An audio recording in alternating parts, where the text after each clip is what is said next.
Okay.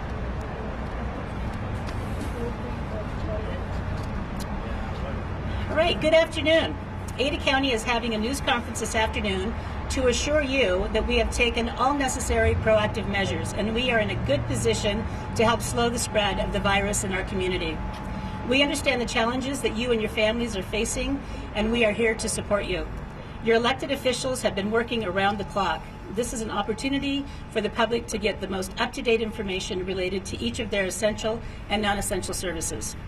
Following suit with the governor's office, yesterday, Ada County announced our joint disaster emergency declarations so that we can access the support and resources we need to implement our continuity of operations plans.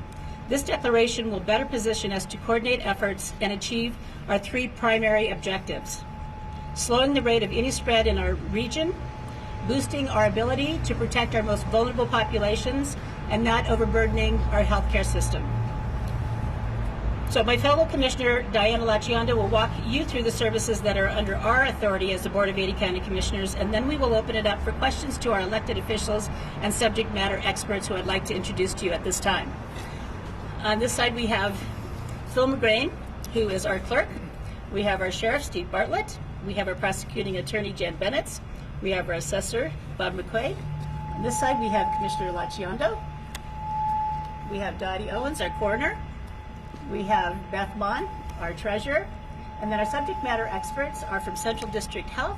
We have Russ Duke and Brendan Atkins. And then in the middle we have our own Steve Boyinger, who is on the front lines, who is the director of our own Ada County Paramedics. So at this time I'm going to turn it over to Commissioner Lacciando. Thank you so much. We're getting a little bit of feedback. There you go. Thank you. County government serves as the backbone of your public safety system. As Commissioner Kenyon noted, we have put measures into place to ensure public health during this time. Here at the courthouse, our prosecutor, public defender, clerk, and sheriff have been working as a team to comply with the Supreme Court order to limit non-essential cases. As a board, we are working in partnership with that order and our fellow elected officials to limit public access to this building. However, we are still conducting business via email, phone, and internet services, and if you have any questions, please do call the relevant offices. Our frontline first responders at the Sheriff's Office and Ada County paramedics are working together with our Ada County Office of Emergency Management and Community Resilience. Director Joe Lombardo is right now back at the Emergency Operations Center, coordinating with all the jurisdictions in Ada County and Canyon County to provide for a steady and orderly response to this health threat. Our coroner's office is also prepared and ready for the challenges that may come. As you may have heard, in consultation with the state of Idaho, the driver's license and DMV offices are now closed to the general public and moving to online and only services. We'd like to share with you the additional list of county offices that are now closed to the general public. The Barber Park Administrative Offices and Event Center, all EMS stations, as well as the Administrative Office and Shop on Benjamin Lane, Expo Idaho, Coroner's Office, the Treasurer's Public Administration Warehouse on Cloverdale Road, Ada County Weed, Pest, and Mosquito in Meridian. The Ada County landfill is open, but will only be taking credit and debit payments at the scale house to minimize use of cash. This list of closures obviously does not include any public safety facilities. The sheriff will be ready to answer any questions about those facilities. Before I turn it over for questions, I'd like to share a few additional thoughts. We are taking precautions and asking Ada County residents to do the same out of an abundance of caution to protect public health. We've all learned some new vocabulary in the past few days, namely flatten the curve and social distancing. We're asking Ada County residents to be thoughtful and mindful of those most vulnerable and in the healthcare professions as we make choices about how we go about our days. For myself, my husband is a healthcare provider, and making sure that my family is healthy allows him to continue providing an important community service. I'm also thinking about my father, who was recently released from the hospital after a bout with pneumonia. Social distancing will hopefully prevent him from contracting this virus. We all have those in our lives who are either vulnerable or are on the front lines of protecting health and safety, and we are asking you to modify your activities to protect them. With that, we'll open it up for questions.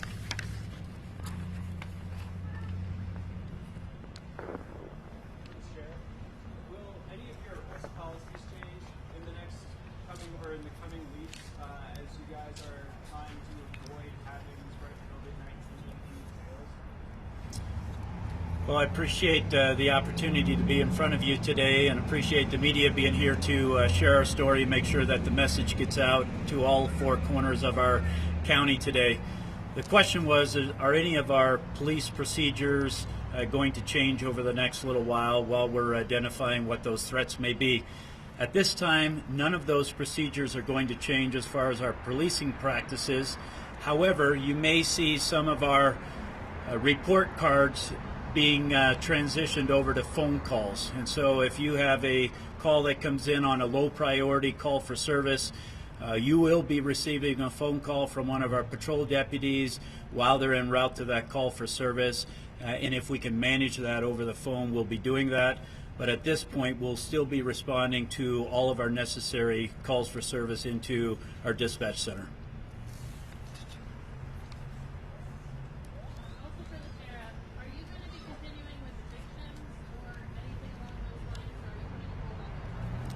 All of our civil services will continue as scheduled at this time.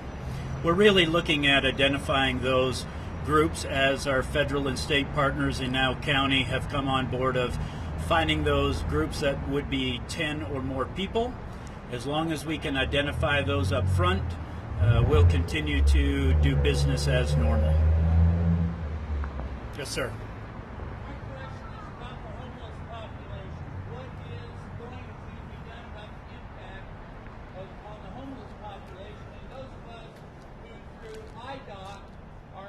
To be at the Boise Rescue Mission rather than somewhere we have, which is a viable alternative to being there and being exposed or being potentially locked down in there in quarantine. So we have been working in close consultation with the City of Boise and with all of the shelter systems and with Public Health at Central District Health to discuss alternatives to ensure public health and safety at our shelters and other vulnerable populations. The City of Boise, through Ada County Emergency Management, has set up a vulnerable populations task force, and we'll be thinking through those issues in the days ahead. For the sheriff. Sheriff, are there extra precautions being taken right now at the county jail? So I'm having a hard time hearing you, but I think your question was, are there additional precautions at the county jail? Correct. The statement is absolutely yes. We at the county jail take this very seriously, but outside of this virus, we do that every day. And so our COOP plans are in place on a daily effort. We are managing this just like we do all of our other threats that come and go from our jail. And so we're well prepared for that, although this is something new for us here in Ada County. And so we've put together additional teams of experts for us to sit down and think outside the box. But at this point, we're operating as is for our county, just ensuring that the people that are being brought into our jail meet that criteria, receive additional health screenings, and so we're ready for that.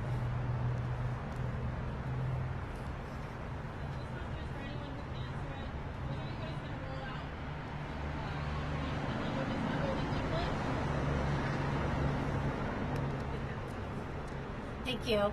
So we have started that process with some additional information in Spanish, but we're looking to work with our partners, specifically in some of the refugee resettlement offices, to help us with those translations. Do you know what languages?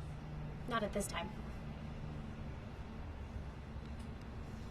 For whoever can answer this, the CDC had recommended groups of 50, no more than that. President suggested yesterday groups of 10, no more than that. Does county officials have any guidance for their residents on what is appropriate here in Ada County? Yes, we are always looking to Russ Duke and his team to give us direct guidance on that. And I would just encourage everyone at this time to minimize as much impact as possible. And I think it's prudent, 10 or below is probably a good guideline, but certainly Russ Duke can come in and answer that question and give us the latest on what the protocols are. Yeah, thank you for your question. My name is Russ Duke, and I'm the Director for Central District Health. And I know the information seems to be changing on a daily basis. The the guidance that's still out there from the Centers for Disease Control is looking at mass gatherings and events. So those are concerts, parades, weddings.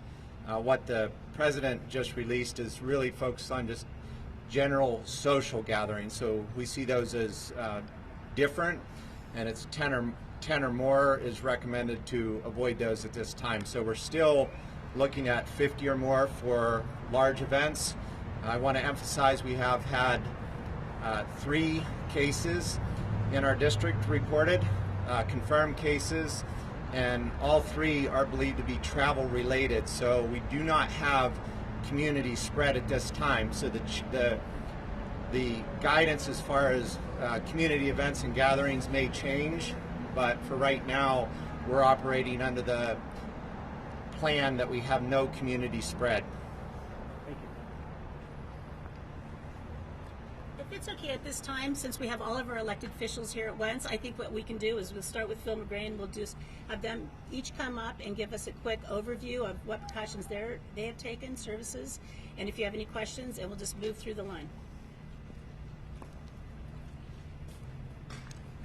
I'm Phil McGrain. I'm the Ada County Clerk. I'll answer any questions you have, but we've been actively working on the courthouse.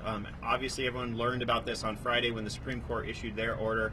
We've been working closely with the judiciary to ensure that public safety is maintained by keeping courthouse functions operating for most essential services. You can imagine law enforcement is still very active in our community, and we need to ensure things like criminal cases are being handled properly. But that being said, we have cleared most of the calendars of civil cases and non-essential cases. The court has also taken some extraordinary steps in terms of extending things like citations and other things to ease those people who are concerned about paying a citation at this moment, to try and make it easier for the community to take the precautions that have been prescribed. I've also been very active in working with the Secretary of State, the legislature, and now the governor's office in looking at what can we do for the May primary election that is coming up. I think you'll see information from us really encouraging voters to take advantage of absentee balloting.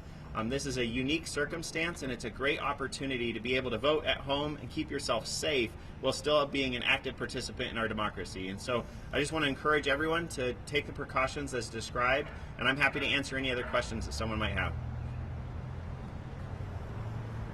Thank you. Thank you. My name is Jan Bennett. I'm the Ada County Prosecuting Attorney, and I would echo Phil in regard to the efforts that we've taken to ensure that we are keeping the public safe. We're working closely with law enforcement to ensure that we're processing cases, that we are abiding by constitutional rights, and that we're providing the most core and essential functions. We are also at the same time doing what we can to minimize contacts. So for example, if we can contact victims and witnesses by phone rather than having to have them come to the courthouse, we're doing that. We're also working closely with the clerk's office to let them know who we need to have come through the courthouse so that that can be done efficiently and effectively. So we're taking all those precautions. Lastly, I would say that if some of our support staff and other staff can work from home and do the work that they would normally be doing here, we are allowing that and encouraging people to stay home if they're sick, if they have any symptoms. So I think we're following all the guidelines. And with regard to the media, I've had some questions about how we can get information to you if, for example, you're not able to get into the courthouse. That decision is up to the presiding judge on any given proceeding. But if you have questions, work with me and my public information officer, and we'll do our best to get you information so that you can then report out to the community. And with that, I would stand for any questions. Thank you. Well, I'm Bob McQuaid, the county assessor, and what we're doing to take precautions in our office, the appraisal staff, they can do most of their work at home or out in the field, so we're encouraging them not to come into the office unless they absolutely have to. We do have a couple of challenges we're facing, though. We have the homeowners exemptions. Those applications are due the 15th of April, and also we have the circuit breaker, the property tax reduction, is also due the 15th of April. So we're trying to work out how we're going to be dealing with that. It's what we're encouraging everyone to do, whether it's a homeowner's exemption or a property tax reduction, application. You can get the application online. You can call our office, and we would send you out an application. We will be able to help you fill out the application if you have any questions we can do that over the telephone.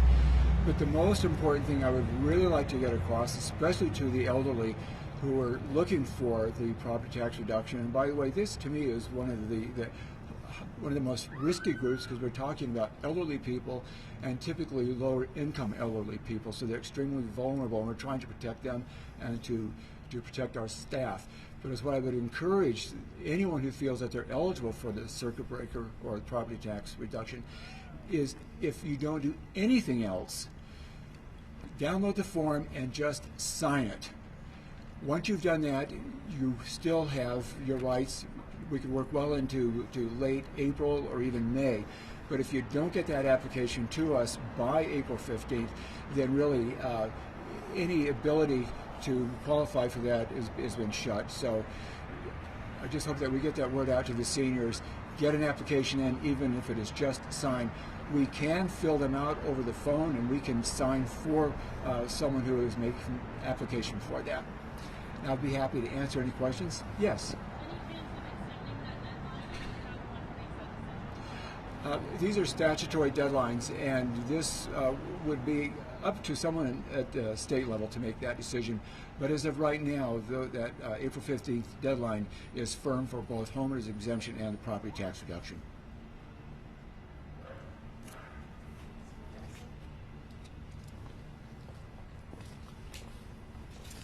Good afternoon. My name is Dottie Owens. I'm the Ada County Coroner. Our staff has had years of training when it comes to these types of infectious cases, so they are handling things internally appropriately. Year to date, we have actually tested 3 suspected Corona-19, and all 3 have come back negative. So we are coordinating with EMS and law enforcement on scene so that we are able to protect everyone when it comes to these type of cases. Currently, we are going to continue to service our 36 jurisdictions throughout the state. However, we are going to limit anything infectious to their county and guide them in how to obtain the appropriate testing. I'll stand for questions. Thank you.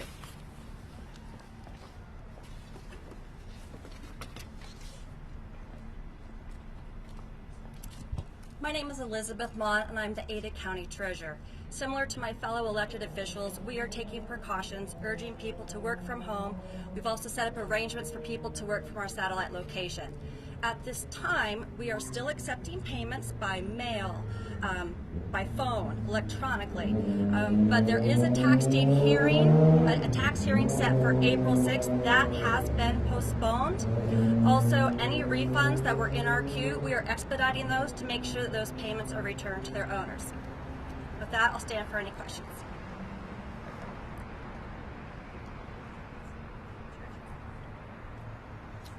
Well, good afternoon again. My name's Steve Bartlett, and I get the absolute privilege to be your Ada County Sheriff.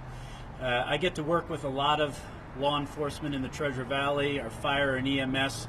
I just want to ensure you that all of our partners are working very well together, not just from the Sheriff's Office, but also all of our police department partners as well. All of our functions in our offices are still open, with one exception. We made the decision late last evening to close our driver's license office at 5:30 out of the recommendation of the gathering numbers. And so on any given day, you can imagine that our driver's license office has 500-600 people coming and going out of there, with a high number of 1,100-1,200 people. And so all of those people are sitting in the same waiting room, and so we've decided to close that for the duration of March. We will reevaluate that with the guidance and input of our county commissioners, and we will keep you posted. I strongly encourage all of our citizens in Ada County to follow the Sheriff's Office on our Facebook page, on our Twitter page, and also on our blog. You can get all of that off of the website, but that's where we will be breaking all of our local and current news for the Sheriff's Office, and so follow us there. And with that, I would stand for any questions that you may have in addition for myself. Yes, sir. This might be a question for you or potentially for Mr. Duke, but is there a timeline or set of benchmarks for reopening the driver's license office or the courthouse? Well, I would pass that off to the health department. Just from our standpoint, we're following those guidelines of those 14 days. Once we evaluate that at the end of that time period, we will see where we're at, but I would ask the health department to comment on that. Name's Russ Duke, Director of Central District Health. So we don't have a specific plan in place. I realize that there's a lot of precautions being taken in the community, including with our schools, and we're just going to have to evaluate how this, basically how it plays out, and we'll continue to work closely with the State Division of Public Health and the Centers for Disease Control to look for further guidance. And that's one of the roles that we have at Central District Health, is making sure the public is informed with factual information, and that information is at cdh.idaho.gov. So that's a great resource to get up-to-date factual information on public health advice that we're providing to our community, including business, public, and private community. So on the courthouse, the Idaho Supreme Court order was through April 10th. So I'm assuming that they will evaluate. I do know that we're evaluating this on a daily basis, if not hourly. So that is always subject to change, but the current order indicates through April 10th for the courthouse. And although Steve Boinger is an elected official, we thought it would be very important for him to be here today, as he's on the front lines, director of our paramedics team. So at this time, I'd like him to come up and say a few words and stand for questions. Hello, I'm Steve Boinger, the director of Ada County Paramedics. The women and men of Ada County Paramedics and our partner agencies, the fire departments, are truly the front lines in this health crisis. At this time, our primary stress for the importance of our people is keeping them safe, because we need healthcare providers to remain safe. So the public may notice an increasing use of PPE, masks, goggles, gowns on just regular routine calls. That's not because we suspect that there's a COVID virus necessarily. It's because we want to keep not only our people safe, but keep the citizens of this county safe.